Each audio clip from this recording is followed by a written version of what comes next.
Pemirsa, salam sport UHAMKA. Saya Andina Gina akan menemani Anda pemirsa semua untuk terus mengupdate berita seputar olahraga dari dalam maupun luar negeri. Di antaranya, Indonesia kalah telak 2-0 lawan Irak dalam lanjutan grup F kualifikasi Piala Dunia Zona Asia pada 6 Juni lalu. Kemenangan tim bulu tangkis putri Indonesia melawan Korea Selatan dalam perebutan Piala Uber Cup 2024 melangkah memasuki babak 4 besar. GBK masih menjadi tempat favorit bagi warga ibu kota untuk melakukan berbagai kegiatan olahraga. Inilah Sport UHAMKA selengkapnya.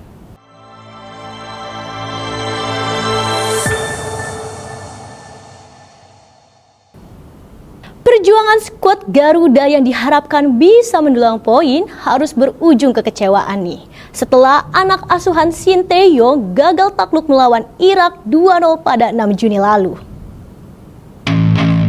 Timnas Indonesia harus menelan kekalahan 0-2 atas Irak di laga lanjutan grup F kualifikasi Piala Dunia 2026 Zona Asia yang digelar di Stadion Utama Gelora Bung Karno, Kamis 6 Juni 2024. Kemenangan Irak diperoleh berkat gol yang diciptakan Aiman Hussein melalui tendangan penalti di menit ke-54 dan Ali Jasim di menit ke-88.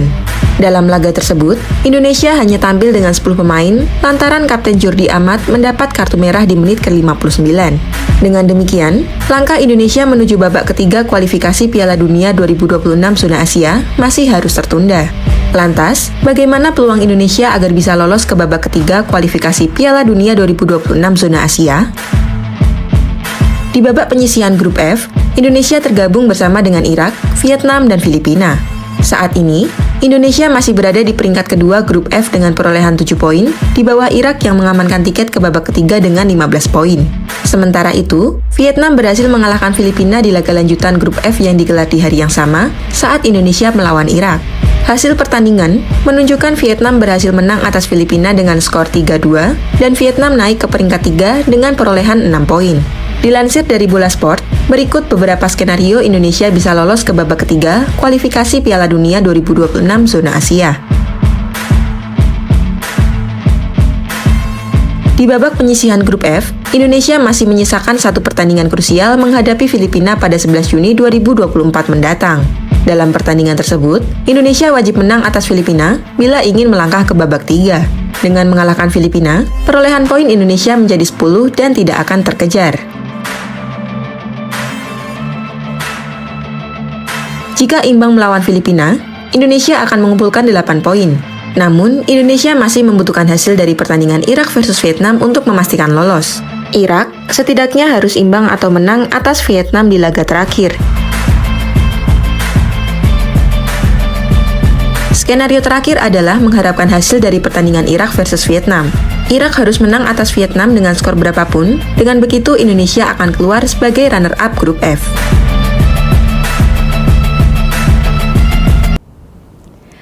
Beralih dari arena badminton, bulu tangkis putri Indonesia tengah bertarung menghadapi Korea Selatan untuk memperebutkan tiket final Uber Cup 2024. Untuk pertama kalinya sejak 14 tahun terakhir, tim Uber Indonesia melangkah ke babak 4 besar.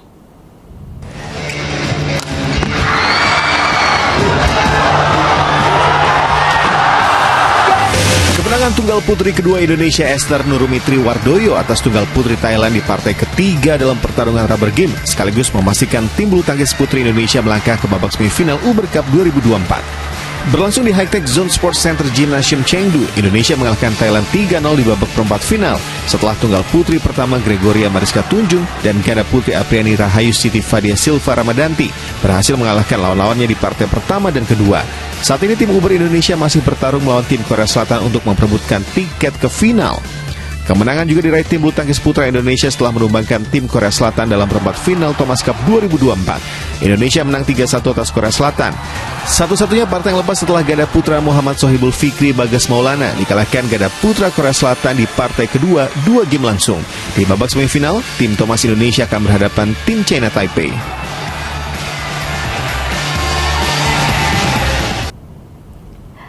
Gelora Bung Bung Karno masih menjadi tempat favorit bagi warga ibu kota Jakarta untuk melakukan berbagai kegiatan olahraga. Mari kita tinjau secara langsung apa saja fasilitas yang ada di kawasan GBK saat ini. Berikut laporannya. Baik pemirsa, Stadion Utama GBK merupakan ikon dari kawasan GBK. Setiap harinya, masyarakat menggunakan ring road Stadion Utama GBK untuk berlari, berjalan maupun bersepeda. Selain itu, beberapa pilihan olahraga kebugaran juga dapat dilakukan pada gerai-gerai olahraga seperti Empire Fit Club atau Roka Space. Nah, masyarakat juga dapat memanfaatkan jogging track yang berada di sekitaran Stadion Utama GBK untuk lari maupun bersepeda. Dinaungi rimbun-rimbun pepohonan dan dahan yang menjuntai, aktivitas olahraga menghadirkan pengalaman yang berbeda nih. Jalur-jalur tertentu seperti jalur pintu 3 maupun pintu 5 dapat menjadi salah satu pilihan masyarakat untuk berolahraga, khususnya seperti sepatu roda. Sebagai pusat kegiatan olahraga yang terbilang besar dan mewah, Gelora Bung Karno Jakarta Pusat kerap ramai dikunjungi warga terutama saat akhir pekan. Pengunjungnya dapat memanfaatkan berbagai venue atau lokasi secara gratis untuk berolahraga. Gelora Bung Karno ini masih menjadi tempat terbaik untuk melepas kepenatan dengan berolahraga bagi warga ibu kota. Sejumlah fasilitas penunjang disediakan agar semua kalangan bisa menikmati waktu olahraganya dengan lebih nyaman. Beberapa kegiatan olahraga yang bisa dilakukan oleh warga Jakarta diantaranya berlari, bersepeda, senam, dan masih banyak lagi. Nih ya, selain tempat olahraga yang gratis pemirsa, di GBK pula terdapat venue lainnya yang berbasis prabayar loh. Di venue yang berbayar ini dipastikan tempatnya jauh lebih nyaman dan disewakan dengan mekanisme yang sudah digital. Ya pemirsa, bahwasanya sejak 2019 pengelola GBK Arena telah menerapkan smart file system di mana pemesanan venue tempat untuk berolahraga bisa disewakan sesuai waktu yang diinginkan melalui situs resmi yang disediakan oleh pengelola GBK.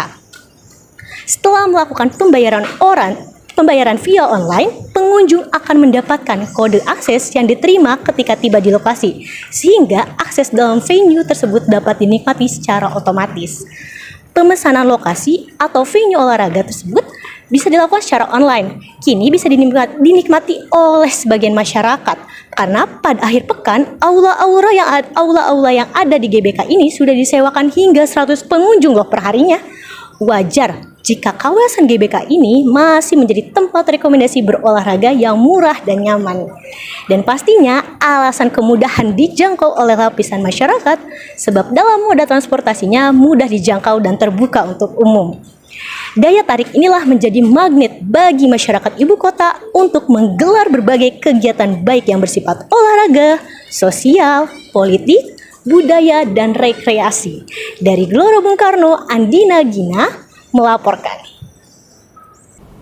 Terima kasih Andina atas laporannya langsung dari Gelora Bung Karno, Jakarta Pusat. Demikian laporan pada hari ini. Saya Andina Gina pamit undur diri, sampai jumpa.